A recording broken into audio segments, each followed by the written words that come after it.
ధన్యవాదాలు అధ్యక్ష. సింగనమల నియోజకవర్గంలో పేద ప్రజలకు సంబంధించిన అత్యంత ముఖ్యమైన సమస్యను సభ దృష్టికి తీసుకొస్తున్నాను అధ్యక్ష.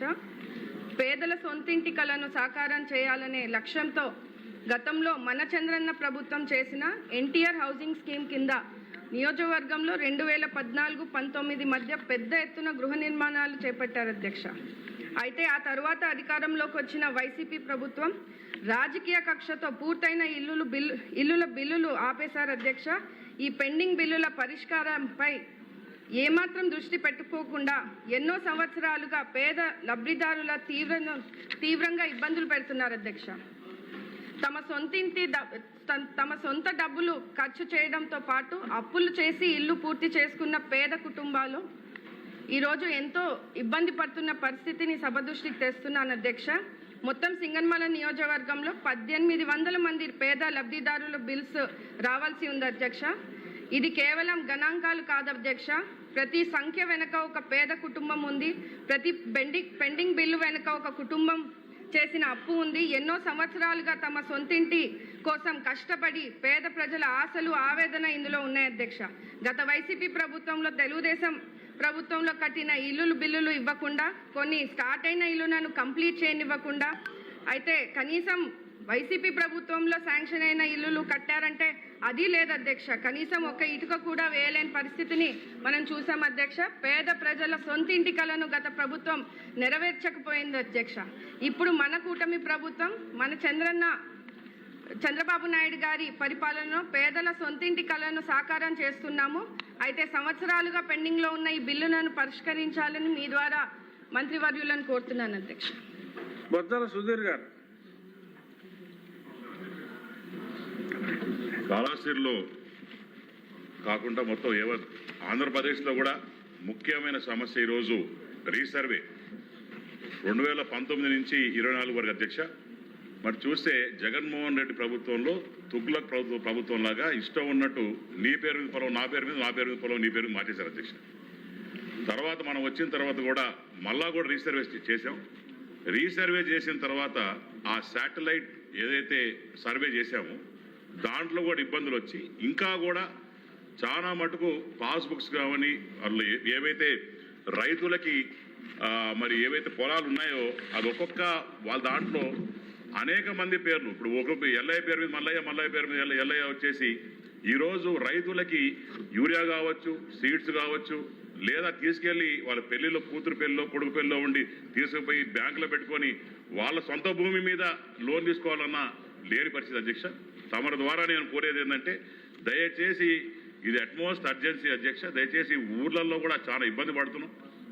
మేము ఇంటింటి కార్యక్రమాలు పోయినప్పుడు కూడా ప్రతి దగ్గర సమస్య ఇదే. కాళహస్తి రూరల్ కావచ్చు, అటు తొట్టమేడు కావచ్చు, దాని తర్వాత టౌన్లో కావచ్చు, వేరే చోట్ల కూడా ఇదే ఇబ్బందిగా ఎక్కువగా ఉంది అధ్యక్ష. దయచేసి దాని మీద దృష్టి పెట్టాలని కోరుకుంటున్నాను ప్రభుత్వాన్ని. రెండో అధ్యక్ష, శ్రీకాళహస్తిలో దగ్గర నేను ఇది మూడోసారి దీని గురించి మాట్లాడుతున్నాను అధ్యక్ష. కాళహస్తిలో టెంపుల్ టౌన్ కాబట్టి చాలా మంది అధ్యక్ష రోజుకి దగ్గర 45 ఏళ్ళ నుంచి 55,000 ఇంకా పండగ కార్యక్రమాలు వచ్చినప్పుడు, శివరాత్రి కావచ్చు, అటు వచ్చినప్పుడు చాలా మంది జనాలు వస్తారు అధ్యక్ష. కానీ కాళహస్తిలో ఎక్కువగా ట్రాఫిక్ ఇబ్బంది ఉంది అధ్యక్ష. మేము ఈ పలుమార్లు కోరడం జరిగింది. దయచేసి ఈ ట్రాఫిక్ పోలీస్ స్టేషన్ మీద దృష్టి పెట్టాలని మిమ్మల్ని మీ ద్వారా ప్రభుత్వాన్ని కోరు అధ్యక్ష. లాస్ట్ బట్ అధ్యక్ష, అసెంబ్లీలో ఇన్ని పుస్తకాలు వేస్తే అవసరం అధ్యక్ష.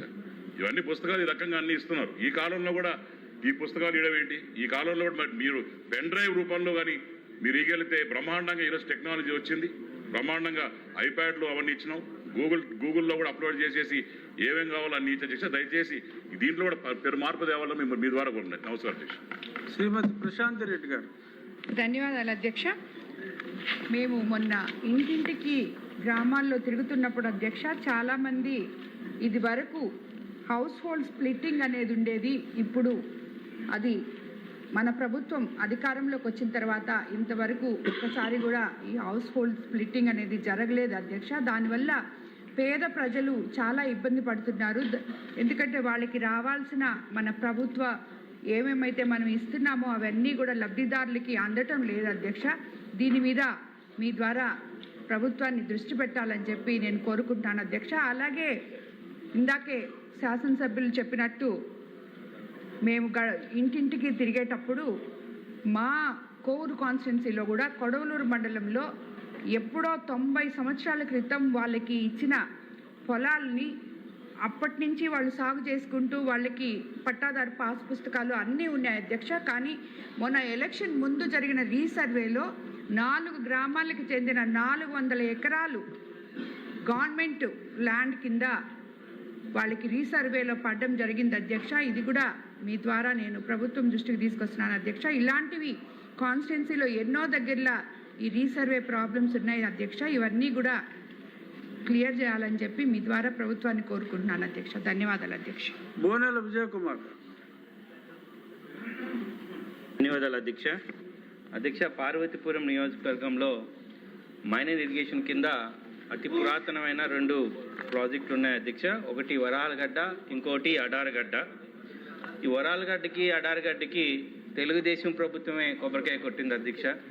మన గౌరవ ముఖ్యమంత్రి గారు చెప్పినట్లు ఇప్పుడు గుమ్మడికాయ కొట్టాల్సిన అవసరం వచ్చింది. అయితే ఈ వరాలగడ్డకి మనం 2018లో ఒక 2 కోట్లు శాంక్షన్ చేసాం ఫస్ట్ ఫేజ్లో. అప్పుడు వర్క్ కూడా స్టార్ట్ చేసాం. సెకండ్ ఫేజ్లో కూడా 129 కోట్లు ఒప్పందం కూడా జరిగింది. 1 ఇయర్లో కంప్లీట్ చేయాలని గడువు కూడా నిర్ణయించడం జరిగింది. అయితే 2019లో గొడ్డల పార్టీ రావడం, ఆ ప్రాజెక్ట్ని ఇగ్నోర్ చేయడం జరిగింది. ఈ ఏదైతే శాంక్షన్ ఆర్డర్ ఉందో దాన్ని పనిగణంలో తీసుకొని తొందరగా పూర్తి చేయాలని ఒకటి. రెండోది అడారగడ్డ, ఇది 2001లో మనం తీసుకున్నాం అధ్యక్ష. అప్పట్లో 7.58 crores అడ్మిషన్ శాంక్షన్ కూడా చేయడం జరిగింది. అందులో 3.5 కోట్లు పెట్టి హెడ్ వర్క్స్ కూడా కంప్లీట్ అయిపోయినాయి. ఆ తర్వాత నుంచి ఇప్పటి వరకు పని అయితే అలాగే ఉండిపోయింది. కాలువల పని కూడా ఆగిపోయింది. అయితే ఆగిపోవడానికి కారణం ఏంటని కనుక్కుంటే ఒక 2 ఎకరాల వరకు ల్యాండ్ ఎక్విజిషన్ జరగలేదని, దానివల్ల మొత్తం ప్రాజెక్ట్ నిలిచిపోయిందని మొన్న రీసెంట్గా తెలుసుకున్నాం అధ్యక్ష. ఇప్పుడు అదే మంత్రి గారు, మన సంబంధిత మంత్రి గారి సహకారంతో దీనికి ఎస్టిమేషన్ వేయడం జరిగింది. డీటెయిల్ రిపోర్ట్ కూడా తీసుకోవడం జరిగింది. అయితే మీ ద్వారా గౌరవ మంత్రి గారికి, గవర్నమెంట్కి తెలియజేసుకోవాల్సింది, ఈ 2 ప్రాజెక్టులని తెలుగుదేశం ప్రభుత్వం, కూటమి ప్రభుత్వం ఇప్పుడు ఉన్నాం కాబట్టి, స్టార్ట్ చేసాం కాబట్టి, ఇప్పుడున్న అతి తక్కువ బడ్జెట్లోనే అయిపోయి ప్రాజెక్ట్ కంప్లీట్ చేయాలని మీ ద్వారా మంత్రి గారికి తెలియజేసుకుంటున్నాను అధ్యక్ష. ధన్యవాదాలు. భీమవరం రామాంజనేయులు గారు. ఇంకొక ఆయన ఉన్నారు అందుకని. అధ్యక్ష నమస్కారం. నాకు 0 అవర్లో అనుమతి ఇచ్చినందుకు మీకు హృదయపూర్వక నమస్కారం. మా భీమవరం పట్టణం రాష్ట్రంలోనే అత్యంత వేగవంతంగా అభివృద్ధి చెందే పట్టణాల్లో భీమవరం మొట్టమొదటి స్థానంలో ఉంది. మీకు తెలుసు, ఆక్వా రంగంలో రాష్ట్రంలోనే నెంబర్ 1గా ఉంది. అలాగే విద్యారంగంలో నెంబర్ 1గా ఉంది. మొన్ననే బివి రాజు గారి కాలేజీకి, ఉమెన్స్ కాలేజీకి డీమ్డ్ యూనివర్సిటీ కూడా వచ్చింది. కానీ మాకున్న ఇబ్బంది ఏంటంటే సరైన రోడ్లు, వసతులు లేవు. భీమవరం నుంచి కాళీపట్నం వెళ్ళే రోడ్డు 4 ప్రాసెసింగ్ ప్లాంట్లు ఉన్నాయి. ఒక్కో ప్లాంట్లో 4,000 మంది పనిచేస్తారు. అంటే 3 ప్లాంట్లలో 12,000 మంది ఆ రోడ్డు అమ్మటం నిత్యం వెళ్తారు.